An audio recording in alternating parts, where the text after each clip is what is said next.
lang, bukid. Masyado eh. Word for word lang siya eh. And let's just make do with that for the meanwhile. Itok nila ako kasi mamarking ko yun.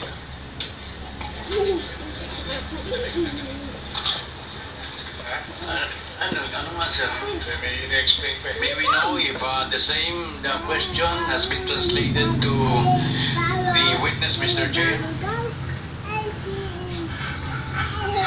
Attorney, okay na ba? Were you able to translate it? And what is his response? Yes, Your Honor. He already answered po yun. Okay, please proceed. The affidavit, Your Honor, it consists of 4 pages, which we request that it be marked as Exhibit Y. The signature in the left margin of the first page be marked as Exhibit Y-5.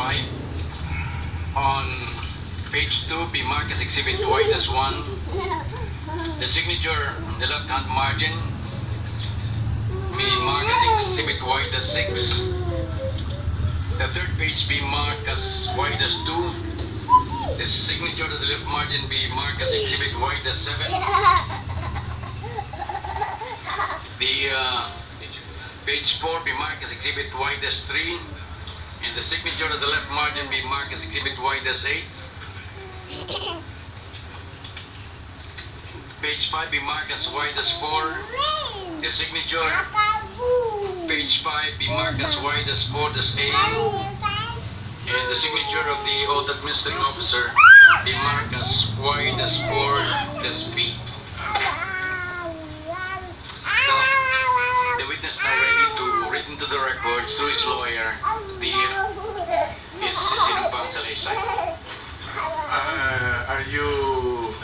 You're not requesting that it be signed again by him na similar to a previous okay na?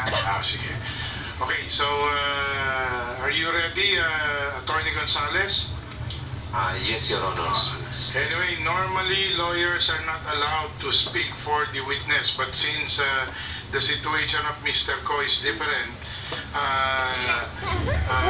we are allowing you to read into the records his sinumpang salaysay. So, please proceed, Attorney Gonzales. Thank you very much, Your Honor.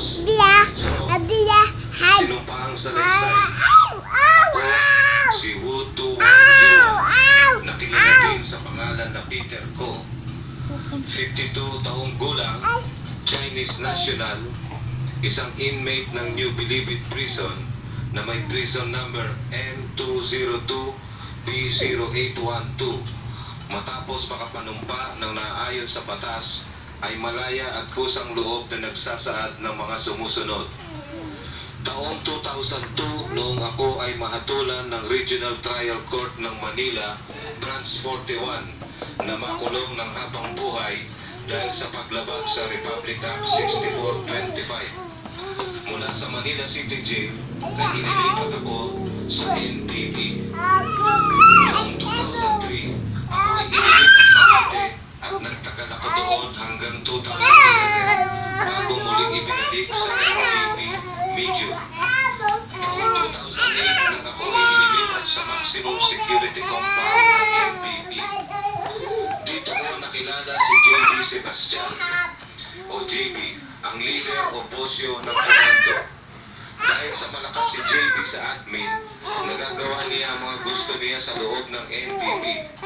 Dahil dito, ako ay nakikisama sa kanya at sa grupo niya kahit wala akong tatak.